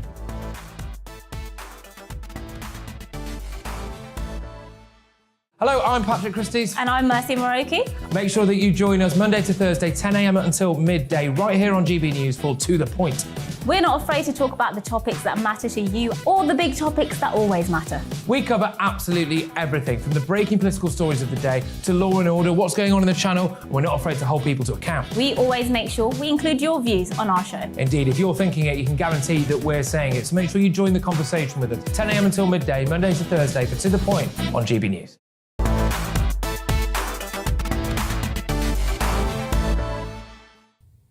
Next up, new Department of Education stats have found that a mere 10.5% of white youngsters are at an elite university. That's the smallest proportion of any ethnic group. But this is an increase from 8% in 2011. Historically, black pupils were the least likely to attend, but in the latest data, they overtook white counterparts with 10.7% now attending. In recent years, admissions tutors have been allowed to take an applicant's background into account when considering offering them a place. Well, joining me now to break this down further is a friend of the show, social policy analyst Dr. Rakib Ehsan. And in the studio, I'm joined by London Assembly member Sean Bailey. Rakib, can I ask you, do you think the fact that fewer white pupils are attending university has any significance whatsoever? Can we really draw too much from this? Well, I think firstly, Darren, when we're looking at these kind of university participation rates, we have to understand there's a myriad of social and cultural factors at play. I think there's definitely a discussion to be had in terms of how elite universities, how connected they are, or rather how disconnected they are with white working class communities. I think there's also a discussion to be had in terms of how levels of public investment is distributed throughout the country. So, for example, how are public resources allocated to inner city boroughs in London compared to ex-industrial towns in County Durham or deprived parts of Devon in the southwest of England. So there's obviously a discussion to be had when it comes to levels of investment, how that's being distributed. But there's many factors that come into play when we look at educational outcomes, Darren. As you know, it depends on things like family structure. To what extent is there an education-related ethos in local communities? What are the true markers of social status in a local neighbourhood? The degree to which parents are involved in a sort of the parental monitoring of anti-study technological influences. So I think there's so many things that come into play. And we should also look at improvements when it comes to particular schools. I'm of Bangladeshi origin. In recent times, there's been a real jump, a real increase in levels of education attainment among British Bangladeshi pupils. And that's actually largely because there's a select number of schools in London's eastern boroughs which are now doing particularly well. So I think that what that really shows, Darren, is that you really need to dig deep in the data to really understand what's going on when it comes to educational outcomes in modern day Britain. Sean Bailey, what's your view? I think there's two things that really need to be said, possibly a third. Firstly, colour is a very poor way of deciding who you're going to help. No government in its right mind can say we'll help this group and not that help group. What we should be doing is focusing on the social outcomes, the social start point of young people and then boosting them that way. That's the first thing. The second thing, actually, this is covering of white middle class guilt. When universities look at things in this way, it allows them to not look at the fact that it's the same old people from their social group that ended up in university anyway. The point I want to make, this is as much about class as it is about colour, more so in my opinion. What are those universities doing to take that into account? Now, accept that taking class into account is complicated, but it's not beyond the wit of man. And thirdly, we have to look at regions in the country as well, and regions within regions. People talk about London if it's paved with gold. Many of the poorest places in the country are actually in London. People also talk about the fact that inner city, well, actually, lots of the real bad poverty in this country happens to be rural. The point I'm making is very complicated, and you mustn't use race as the way to dictate where you put your resources. Yeah, Rakib, is it a cultural problem? You know, Chinese pupils continue to do incredibly well. You look at that rate of entry, 41%, that's massive. What is it that Chinese parents are potentially doing that is so successful? Well, I think I'd make the point, Darren, that some of it will go down, will come down to culture. And I think what's interesting is that when we look at these kind of studies, we see these sort of broader racial categories such as Black, Asian. When we also should be quite interested in looking at differences in educational outcomes between pupils of Indian, Pakistani and Bangladeshi origin. I'm sure that Sean would agree with me when I say that there are also very clear educational outcome differences between pupils of Black African origin and then pupils of Black Caribbean origin. So why is that the case? I think when you're talking about British Chinese pupils, I think one thing I'd say is that in certain ethnic groups, that view that being successful in an educational sense is the most effective route towards future economic self-sufficiency and financial security, you have to see how different ethnic groups look at that particular pathway. OK, right, we'll have to end it there, folks, unfortunately. But that was the social policy analyst, Dr. Rakib Ahsan, and, of course, Sean Bailey with me in the studio.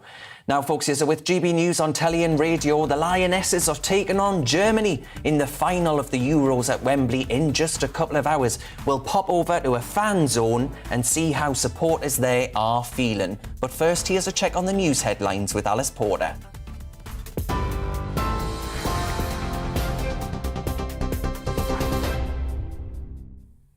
It's 3:33. I'm Alice Porter in the GB newsroom.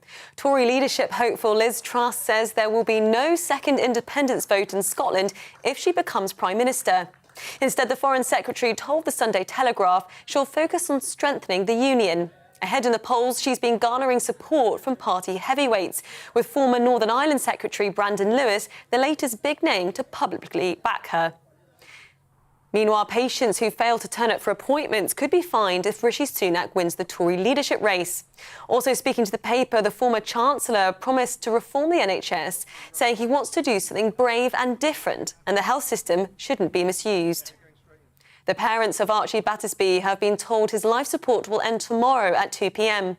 The 12-year-old, who's in a coma after suffering brain damage, has been the subject of a legal battle, with his family fighting for his treatment to continue. They're now appealing for government intervention.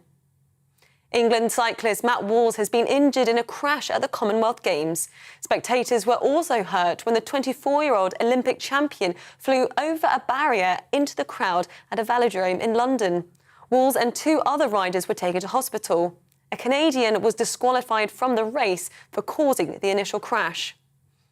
And these are live pictures from Wembley Stadium, where thousands of fans are getting ready to watch the Women's Euro 2022 final.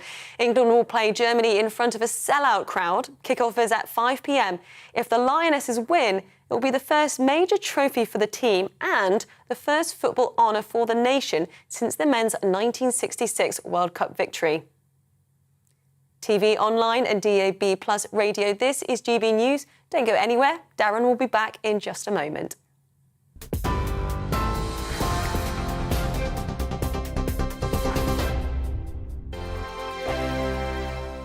We are GB News. We're right across this great nation. On TV. On radio. On digital. Absolutely everywhere. We don't talk down to you. We embrace all voices with honest and civilised conversation. We are not part of the establishment. We're one of you. And we're only getting started. Join us on GB News, The People's Channel. Britain's news channel.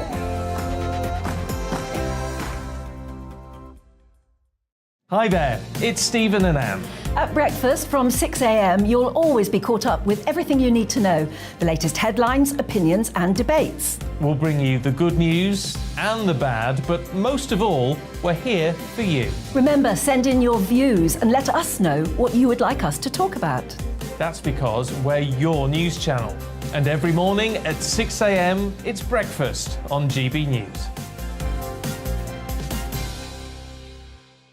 My name's Tom Harwood, and join me 9:30 a.m. every weekday for The Briefing, your one-stop shop for everything you need to know about what's going on in politics today. I wonder if this is a deal that might need to be like the biscuits in this factory, twice baked. Is there not an opportunity here to win out against the extremes? Tom Harwood, GB News. What are you going to do about it?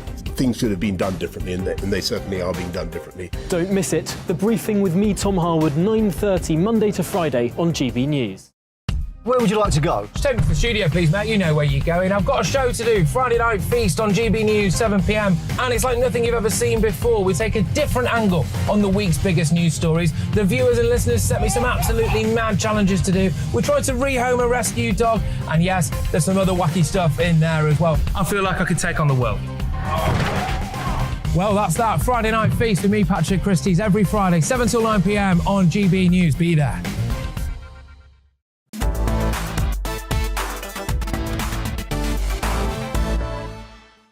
Welcome back. Now, next up, the acclaimed fertility expert Lord Robert Winston sparked some controversy recently by stating that trans surgery is mutilation and arguing that people cannot change their sex. Lord Winston argues sex is embedded in every cell of our body through chromosomes and that we cannot change biology. It follows new guidelines from the Royal College of Obstetricians and Gynecologists that suggest trans men should be allowed to chest feed their babies. Many transgender people and activists have, of course, challenged Dr. Winston's claims. And joining me to discuss this further is the evolutionary biologist and author of Reality's Last Stand, Colin Wright. Colin, what do you make of Lord Winston's comments on the other side of the pond? You know, I think it's perfectly okay for trans men to try to breastfeed, you know, to the degree that they still have mammary tissue left over. You know, a lot of them experience double mastectomies that would make it impossible for them to breastfeed any infants. But the important point is that both women and trans men, they're biologically female. And so that's why we should really treat them the same way insofar as they're functionally able to breastfeed, to be able to do so. There's some claims that he made about biological sex, you know, being in every one of your cells. This is sort of true in a mechanistic way, but, you know, when we actually look at the sex of an individual, we're really looking at the reproductive anatomy and how it's organized around for the production of, you know, either sperm or egg. So there's some little things I'd nitpick with him, but overall, you know, I think some of the claims he makes seem a little extreme. OK, so let me put to you India Willoughby's comments. She was Britain's first transgender newsreader, and she said on Twitter in response to Lord Winston, she said, "What a horrendous thing to say. Trans people have existed since time immemorial. Children as young as 3 know they're the opposite sex. Every culture, natural occurring rather. Your view seems to be anatomy rather than brain dictates who we are." I mean, Colin, I assume you're going to vehemently disagree with everything that was just said.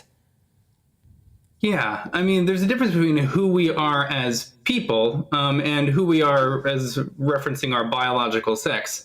And it is simply not true that someone who's 2 years old or 3 years old can know that they're the opposite sex in their minds. You know, your brains don't actually have a biological sex.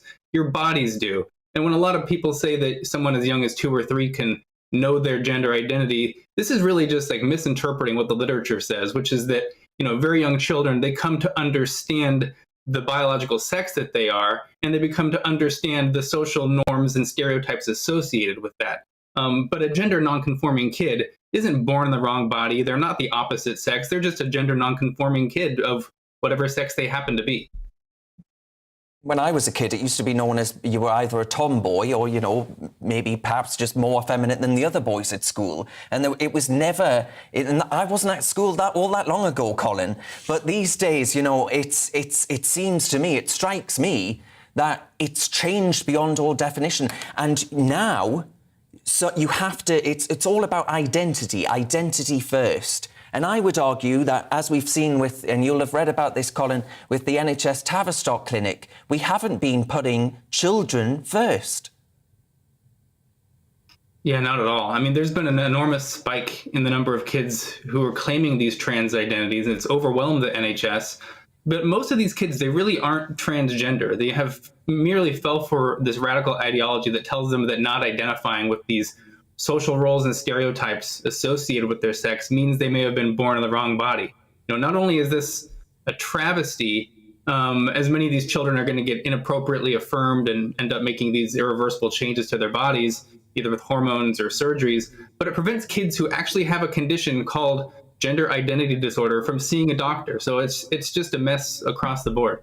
Yeah, and what would you say then to trans activists who disagree and say, you know, the surgery cannot be categorised as mutilation, and they would see this as living their lives in their authentic selves?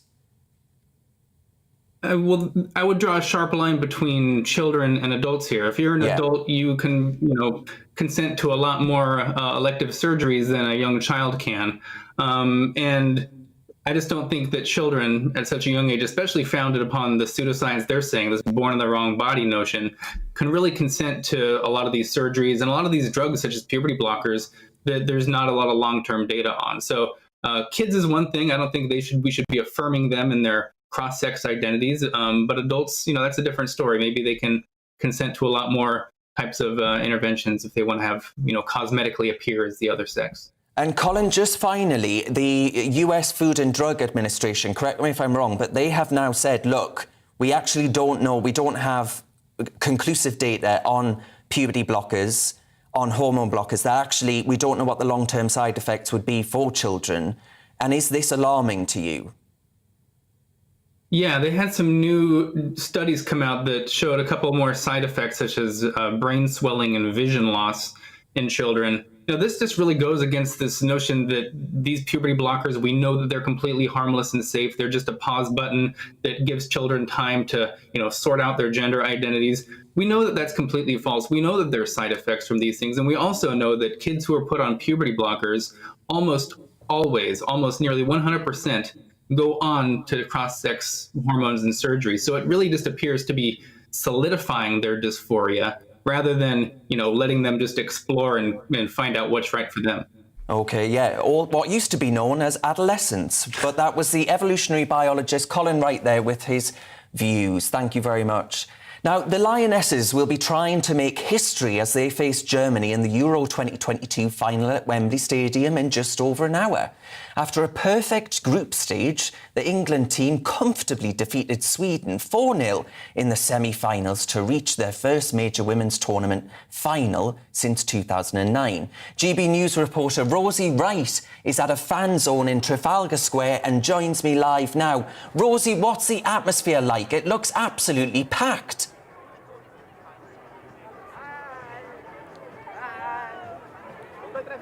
Well, let me tell you, we are just over an hour to go until kickoff, and what a match it's going to be.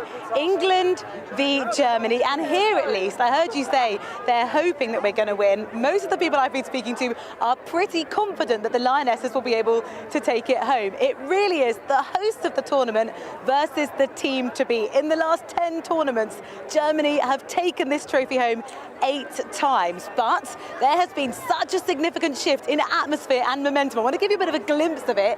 This is just, we've got capacity for 7,000 people here at Trafalgar Square, and come and look around here. We've got this sort of army of people in their England kit, a couple of German families I've spoken to, ready and excited. Lots of people have been queuing here since 9 a.m. Now, the queue wasn't officially open until 10, so you can kind of get an idea of the excitement and the atmosphere. And I want to speak to some people who've been queuing and been here since 1:30. Chloe and Tilly, who are school friends. Girls, you both play football. This is a really exciting day. How are you feeling? Yeah, I'm really excited. I think they have a moment to make history, and I think they're going to do it. Yeah, I think it's an amazing moment for people around the world to realise that women's football needs to be more appreciated compared to men's. Because this time last year, it was all about the men's Euros. Everyone was really excited. One of my colleagues, or another member of the press, said to me earlier, isn't it nice to be able to sing It's Coming Home and it not be ironic, which I thought was quite cheeky. What do you make of that? I think it's amazing that it's not all about men. Women's football is now becoming bigger, which means more girls and women can get to play football and have the opportunity, which I think is amazing. So you played football at school. Was that primary school? Yeah, that was. And I have a team now, which is quite nice. So I'm quite into it now, which I like. And what's your score prediction? I'm going to go strong. I'm going to go 4-2. 4-2? Yeah, I'm going to say more like 3-1. 3-1, okay, so a bit more temper. Girls, thank you so much. I'm going to come around the back of you here because we've got whole families here, and this, let me introduce you, is little Zara. Hello, how are you feeling about today? Good. I've seen some of your dancing, so you really stood out to me. What do you think the England team are feeling right now? chance. But they're going to win. They're going to win. They might be feeling a bit shy and a bit nervous about all this press attention. You might be feeling like that as well. I know that you're here with your family. It's been a good day so far, hasn't it? Yeah. What do you think the final score is going to be? 3 out of 1. 3-1. Well, Zara, we will wait and see. Thank you so much for talking to me. You've got your mascot, you've got your kit, you're all ready to go. And everybody here is as well. Loads of people desperate to talk, desperate to share the excitement because they believe at least it's coming home. We'll see in a couple of hours' time. We'll be off and we'll let you know. And I'll keep you up to date here live from Trafalgar Square. That was GB News reporter Rosie Wright live from Wembley Stadium there. Up the Lionesses. Thank you very much, Rosie. Now, continuing with the Lionesses theme, here's a few more stories doing the rounds the day. The Tory leadership contender Rishi Sunak has pledged to introduce a temporary £10 fine for every missed GP appointment after the first. 15 million GP appointments are missed every year, and the measure is part of efforts to clear the NHS backlog. However, critics have stressed that the need for more resources for the health service rather than punishment measures on patients' parts is necessary. Sean Bailey, what do you think about this idea? Because this has been mentioned before, right? Is this just desperate tactics for Rishi Sunak trying to, make his presence known in the leadership debate? Or is this a sensible measure to try and reduce that really serious backlog? I don't think it's desperate measures because we are desperate to hear what he has to say. Now, there'll be many people who don't agree. There'll be some who do. I think the challenge here is, yes, we need people to behave more responsibly around the NHS, but people need to understand in many households, a £10 fine would be a very serious thing. So you need to step very lightly to do that. And of course, a lot of people miss appointments through no fault of their own. But we do need to find ways to say to people, please treat the NHS responsibly. But the thing we need to talk about as well is the level of poor health we have in the country. Can we do better for ourselves? Because reducing the need on the NHS would be the single best thing to help the NHS. Yeah. And then I'm wondering then, if we actually move on to another story, the BBC has issued an apology after not displaying the flag of Northern Ireland during its coverage of the Commonwealth Games opening ceremony. Viewers expressed outrage at the omission of the flag, whilst every other nation, of course, had its national colours shown. Baroness Kate Hoey was quick out of the traps and she criticised the state broadcaster and she posted this on Twitter. What is the BBC trying to do? At the Platinum concert at Buckingham Palace, they put the Irish flag for Northern Ireland and now they have no flag. Maybe they shouldn't get the licence fee from people in Northern Ireland if they think we don't exist. Sean Bailey, anything to say on the omission of the BBC? It seems to be a regular occurrence now. They've got to tread lightly. The licence fee, I think, is under real risk. And if you ask most people, particularly young people, do you think you should be paying the licence fee? They'll say, no, I don't watch the BBC. And something like this is very, very important to people. It's their flag, it's what represents them. And it looks like the BBC is sending a message about how they feel about Northern Ireland's status. Now, that mightn't be true, but if you're sat in Northern Ireland, you will probably take it that way. Because once just looks like an accident, right? But you do it twice and it starts to look like a deliberate attempt to wash away the Northern Ireland's place within the family of nations. Precisely, and we know the precarious state of Northern Ireland politics as it sits today, and symbolism like this from the national broadcaster is very important. And they took too long to issue the apology. For me, they should have just put it right immediately, and they should have acknowledged it immediately. By taking this length of time, it sends the message that actually it was deliberate. I'm not saying it was, but it certainly has the ring of being deliberate. Would you scrap the licence fee? Yes, 100%. There's 100 reasons to scrap the licence fee, not least that we're in a modern world now. Our national broadcaster has shown it leads in a very particular way. But I also think the BBC could probably stand on its own 2 feet if it was to pull its finger out and stop leaning in one direction. Absolutely. Well, I couldn't agree with that more. And, of course, we here at GB News will be chomping at the bit, I suspect. And another one that we spoke about at the start of the show. At the start, we were talking about white privilege. And this sign was found in Southwark, Sean. I'm going to show you that on screen there. Douglas Murray stated that, strangely enough, the same people who pretend not to know what a woman is know exactly what straight white men are. I wonder why. Well, there's food for thought. Sean, what's your thought on this, on that? And I just want to get that back on screen so we can see, and I'll read out for my radio listeners what exactly that says. So if we can get that back on screen, guys. It says, hey... It says, hey, straight white men, pass the power. And that's in capital letters, right? I'll tell you why this is a problem. It's exciting racial hatred. If you replace a straight white men with women or black people or somebody else, right, people would be up in arms. And I'd say this to anyone, as someone who's a black person who's represented the black community in many, many different ways, I don't believe that helps our plight. It makes people think, well, if that's their response, I should be racist in order to defend myself. It's wrong. But the deeper problem here is that was put up by an organisation that's received over £3 million in government funding since 2018. They're meant to be an arts organisation. If we're getting money from the Arts Council, things like this have to stop. And the key thing here is, I think, where's Sadiq Khan? Because potentially that is a race hate crime. Somebody in London now, a white man in London now, could write in and say, this is a race hate crime, Sadiq Khan. Why have you not asked for the posters to be removed? Because, of course, that's on a bus stop and it's a TfL bus stop. And Sean, if you were Mayor of London, came closer than many people thought,